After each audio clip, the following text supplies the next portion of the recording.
말씀 신명기 5장, 시편 88편, 이사야 33장, 요한계시록 3장 말씀입니다. 함께 나눌 주제는 이것으로 누리는 복입니다.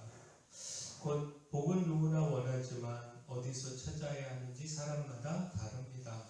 어떤 이는 건강에서, 어떤 이는 물질에서, 어떤 이는 사람의 인정에서 복을 찾습니다. 그러나 오늘 말씀은 참된 복의 근원이 어디에 있는지 분명히 가르쳐 주는데, 참된 복은 하나님께 있으며 하나님을 경외하는 삶에서 있다라는 겁니다. 이사야 33장은요, 흔들리는 시대 한가운데서 하나님께서 자기 백성을 어떻게 붙드시는지 보여줍니다. 사람들은 위기 앞에서 눈에 보이는 힘을 찾고 강한 나라와 유리한 조건을 붙들고 싶어 합니다. 유다 역시 아수르와의 조약에 기대를 걸었지만 그들이 의지했던 평화의 조약은 결국 무너지고 말았습니다. 사람들이 붙든 안전은 쉽게 깨어졌고 세상의 힘은 끝내 참된 평화를 주지 못했습니다. 바로 그 자리에서 하나님이 분명히 말씀하시는데, 이사야 33장 6절 말씀 보면 내 시대에 평안함이 있으며 구원과 지혜와 지식이 풍성할 것이니 여호와를 경외함이 내 복이니라. 평안과 구원과 지혜와 지식의 근원이 세상에 있는 것이 아니라 여호와 하나님께 있다라는 겁니다. 하나님을 경외한다라고 하는 것, 이것은 단지 두려워하는 태도가 아니죠. 하나님을 가장 크신 분으로 알고 또 하나님을 가장 믿을 만한 분으로 여기며 삶의 중심에 하나님을 두는 것입니다. 자, 보배라고 하는 것은 마음을 빼앗기는 것 아니겠습니까? 결국 사람은요, 자기가 보배로 여기는 것을 따라 살아갑니다. 그러므로 지금 무엇을 우리가 보배로 여기고 있는지 이거 돌아보아야 합니다. 눈에 보이는 조건인지, 사람의 인정인지, 당장의 안전인지, 우리가 무엇을 보배로 여기고 있는가? 그 보배로 여기는 것들이 무너지면 함께 무너질 수밖에 없습니다. 그러나 하나님을 보배로 삼은 사람은 흔들리는 시대에도 흔들리지 않습니다. 그러므로 우리의 삶에서 가장 귀한 자리를 하나님께 다시 돌려드려야 합니다. 하나님을 경외하는 마음을 잃지 않을 때 세상이 줄 수 없는 평안과 지혜가 우리 안에 자리를 잡게 됩니다. 또한 우리는 순종으로 복을 누리게 됩니다. 곧 하나님을 경외하는 삶의 구체적인 열매는요, 그분의 계명을 기쁨으로 지키는 것에서 나타납니다. 신명기 5장은 모세가 출애굽 2세대들에게 십계명을 다시 들려주는 말씀입니다. 시내산에서 언약을 받았던 1세대는 지나갔지만 하나님은 다음 세대에게도 같은 말씀을 주시며 같은 길로 부르십니다. 여기서 분명히 드러나는 것은요, 하나님이 계명을 주시는 목적이 억압이 아니라 복이라는 사실입니다. 신명기 5장 10절을 보면 나를 사랑하고 내 계명을 지키는 자에게는 천대까지 은혜를 베푸느니라. 또한 29절에 다만 그들이 항상 이 같은 마음을 품어 나를 경외하며 내 모든 명령을 지켜서 그들과 그 자손이 영원히 복받기를 원하노라. 계명은 우리를 묶어두는 짐이 아니라 생명과 복으로 이끄는 하나님의 손길입니다. 그래서 모세는 좌로나 우로나 치우치지 말고 하나님이 명하신 모든 도를 행하라 이렇게 권면합니다. 그 길에 생명이 있고 그 길에 복이 있고 그 길에 오래 사는 은혜가 있다라는 겁니다. 우리는 쉽게 하나님의 명령을 부담으로 여기고 또 내 뜻대로 사는 것이 자유라고 착각을 합니다. 그러나 말씀을 떠난 자유는 결국 방황이 되고 순종을 버린 선택은 결국 손실이 됩니다.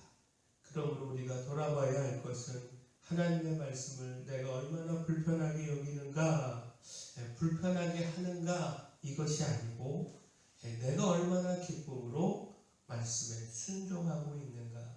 우리가 여기에 집중해야 합니다. 오늘도 우리에게 복된 길은 분명합니다. 말씀에서 벗어나지 않고 하나님이 기뻐하시는 길을 묵묵히 따라가는 겁니다. 또한 우리는 기도함으로 복을 누리게 됩니다. 곧 말씀에 순종하는 삶에도 고난은 찾아오지요. 그럴 때 우리를 붙들어 주는 것은 포기하지 않는 기도입니다. 시편 88편은요, 깊은 고독과 어둠 속에서 하나님께 부르짖는 기도입니다. 이 시편에는요, 다른 탄식 시들처럼 밝은 반전이 선명하게 드러나지 않습니다. 오히려 끝까지 고통의 무게가 남아 있습니다. 고난 자손은요, 곤란으로 눈이 새하였고요, 어릴 때부터 고난 가운데 있었다 고백합니다. 그만큼 그의 고통의 무게가 깊고 길었습니다. 그런데 놀라운 것은요, 그렇게 오래된 고난 속에서도 그는요, 하나님께 기도하기를 멈추지 않았다라는 사실입니다. 그는 매일 주를 불렀고 두 손을 들었고 아침에도 그 기도가 하나님 앞에 이르기를 구했습니다. 시편 88편 9절을 보면 곤란으로 말미암아 내 눈이 새하였나이다. 여호와여, 내가 매일 주를 부르며 주를 향하여 나의 두 손을 들었나이다. 또 13절도 보면 여호와여, 오직 내가 주께 부르짖었사오니 아침에 나의 기도가 주의 앞에 이르리이다. 자, 이 시편이 보여주는 복은요, 문제가 즉시 사라지는 복만이 아닙니다.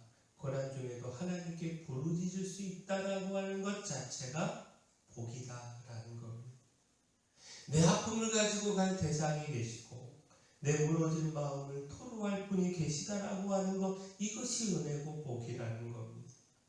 내 기도를 들으시는 하나님이 계시다라고 하는 것, 이것이 우리가 그 어떤 것과도 비교할 수 없는 복이라는 겁니다.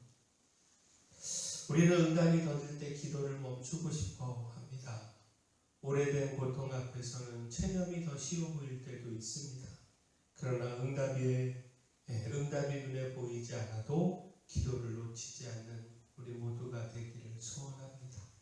밤이 길수록 더 간절히 주님을 부르기를 소원합니다.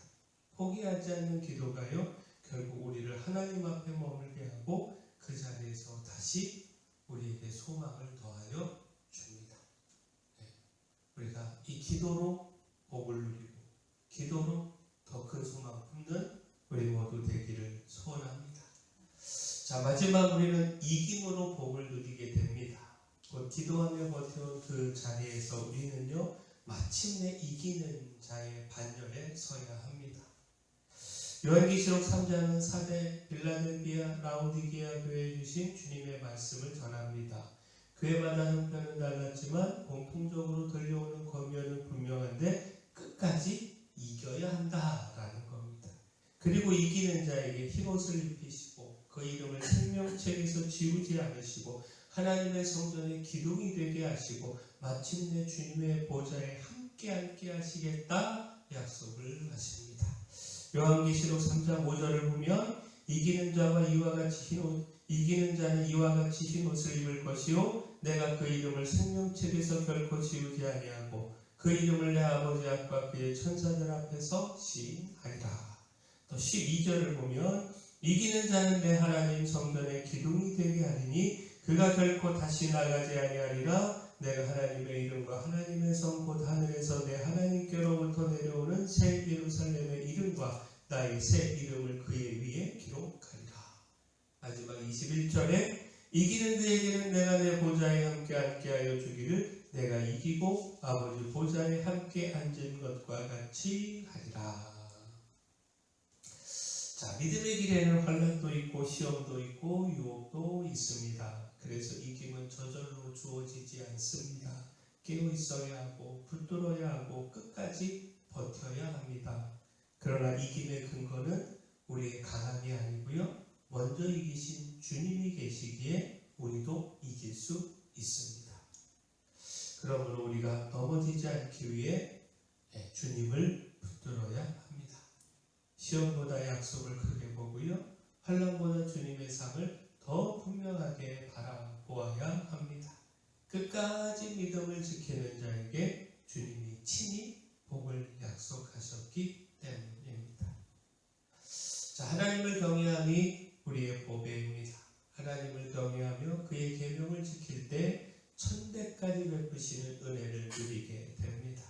또한 환난과 믿음의 시련 가운데서도 넘어지지 않고 기도하며 끝까지 이길 때 하나님이 약속하신 복을 누리게 됩니다. 하나님, 우리가 이 복 하나도 놓치지 말고 모두 풍성히 누리기를 소원합니다. 사랑의 주 하나님, 하나님을 경외함이 가장 큰 보배임을 깨닫고 하나님을 경외하는 삶에 힘쓰기를 소망합니다. 주의 말씀에 순종하여 천대까지 베푸시는 은혜를 누리게 하여 주시고 믿음의 시련 가운데서도 끝까지 이기게 하셔서 약속하신 축복을 누리게 하여 주시옵소서.